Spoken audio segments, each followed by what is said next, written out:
আসসালামু আলাইকুম বন্ধুরা, কেমন আছেন? আশা করি অনেক ভালো আছেন। ভালো থাকুন, সুস্থ থাকুন। তো আমরা এসেছি ছোট্ট একটি ভিডিও নিয়ে, ভিডিওটি না টেনে দেখতে থাকুন। তো বন্ধুরা, আমাদের এসকে কনস্ট্রাকশন চ্যানেলটি যদি সাবস্ক্রাইব করা না থাকে তাহলে সাবস্ক্রাইব করে নিন। যারা সাবস্ক্রাইব করেছে তাদেরকে অসংখ্য ধন্যবাদ ও আন্তরিক শুভেচ্ছা। তো আজকে এসেছি একটি পিলার কিভাবে বসানো হয়। তো আসুন ভিডিওটি শুরু করা যাক।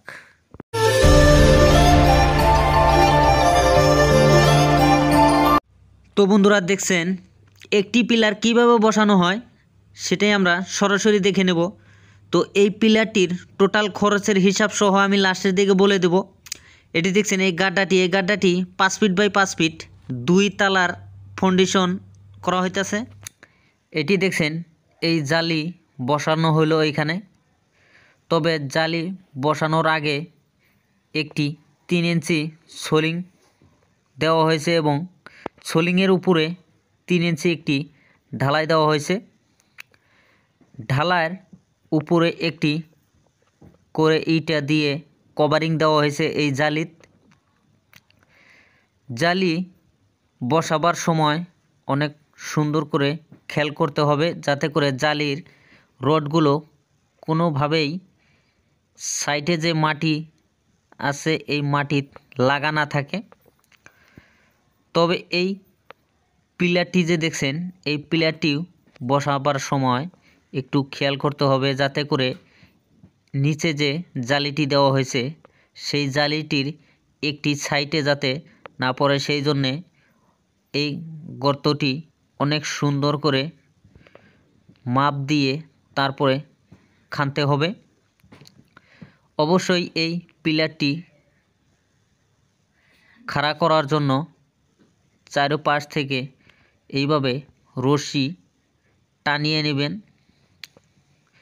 নহলে এই পিলারটি একটি সাইডে হেলে যাবে। তো মোটামুটি আপনারা দেখে নিলেন এই পিলারটি কিভাবে বসানো হয়েছে। এটি হলো বসানোর নিয়ম। এই পিলারটি বসানোর পর এই যে এলগুলো দেখছেন, এলগুলো 2টি এবং 3টি করে বান দিতে হবে যাতে করে এই পিলারটি মশলা দেওয়ার সময় কোনোভাবেই একটি সাইড হয়ে না যায়। সেই জন্যে বানগুলো অনেক সুন্দর করে দিয়ে নেবেন। এই পিলারটির এই রিংগুলো দেখছেন, এই রিংগুলি 5 ইঞ্চি গ্যাপ দিয়ে বান দেওয়া হয়েছে। তো আসুন এই পিলারগুলির গুড়িটি ঢালাই করব। একটা দেখছেন এই ঢালাই করা হইতেছে। এখানে জালির উপরেও 4 ইঞ্চি ঢালাই দেওয়া হবে এবং জালির নিচে মোট 5 ইঞ্চি ঢালাই করা হয়েছে। 2 ইঞ্চি এবং 2.5 ইঞ্চি সোলিং দেওয়া হয়েছে। নিচে একটি ইটা দিয়ে সোলিং দেওয়া হয়েছে 3 ইঞ্চি। তার উপরে 3 ইঞ্চি কভারিং দেওয়া হয়েছে ইটা দিয়ে এবং ইটার উপরেও যে এলগুলি জালির দেখছেন এই এলগুলি 3 ইঞ্চি করে হাট করে দেওয়া হয়েছে। এখানে উপরে 4 ইঞ্চি করে ঢালাই করা হয়েছে। মোট এখানে 7 থেকে 9 ইঞ্চি অবধি ঢালাই করা হয়। একটি পিলার করতে কতটুক খরচ এবং মাল মেটেরিয়ালের খরচের হিসাব সহ আমি লাস্টের দিকে বলে দেব। এখানে এই পিলারটি এইভাবে আপনারা যদি দিতে চান তাহলে দিতে পারবেন। এখানে দেখেন বেস ঢালাই দেওয়া হইতেছে। নিচের ঢালাইটুক পুরো কমপ্লিট হয়ে গেছে। এখন আমরা এই বেসটি কিভাবে উঠাবো আমরা দেখে নেব।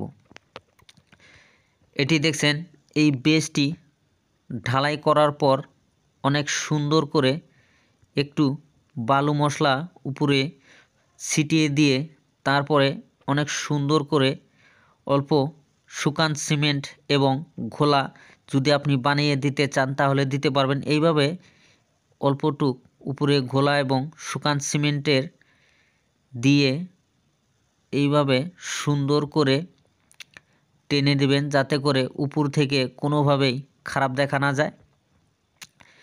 এই পিলারটি আপনারা দেখছেন এই পিলারটি রিংগুলো বাঁধ দেওয়া হয়েছে 6 ফিট করে। এইখানে দেখছেন এই ইটাগুলো সোলিং দেওয়া হয়েছে। এটি 2 নম্বর পিকেট ইটা। এই ইটাগুলো অল্প বাঁকা হয়। এইভাবে পোস্টটি বাঁধ দেওয়া হয়েছে। এই পিলারটির 8টি রড আছে, 4টি 16 mm, 2টি 12 mm এবং 2টি আছে 10 mm। তো পিলারটি কিভাবে বসানো হয় আমরা দেখে নিলাম এবং বুঝে নিলাম। এই পিলারটির টোটাল খরচের হিসাবটি আমরা জেনে নেব। এই পিলারটির কাজ করতে আপনার ইটা লাগবে 130 পিস। এখানে একটি করে ইটার দাম 9 টাকা পিস হলে আপনার 1170 টাকা। এবং রড লাগবে আপনার 86 কেজি। এখানে 55 টাকা কেজি হলে 4730 টাকা। বালি লাগবে 20 সিএফটি। এখানে 30 টাকা সিএফটি হলে আপনার 600 টাকা। পাথর লাগবে 30 সিএফটি। এখানে 55 টাকা সিএফটি হলে 1650 টাকা। এবং সিমেন্ট লাগবে 5 ব্যাগ। এখানে 420 টাকা ব্যাগ হলে 2100 টাকা। এই পিলারটির কাজ করতে আপনার মিস্ত্রি খরচ যাবে 3000 টাকা। তো একটি পিলারের কাজ করতে আপনার মোট খরচ হবে 13,250 টাকা। তো বন্ধুরা, ভিডিওটি কেমন লাগলো? যদি ভালো লেগে থাকে তাহলে লাইক করবেন, কমেন্ট করবেন আর আমাদের এসকে কনস্ট্রাকশন চ্যানেলটি সাবস্ক্রাইব করবেন। পাশে থাকা বেল আইকনটি বাজিয়ে রাখবেন পরবর্তী ভিডিওর নোটিফিকেশন পাওয়ার জন্য। আজকের মতন এখানেই, আল্লাহ হাফিজ।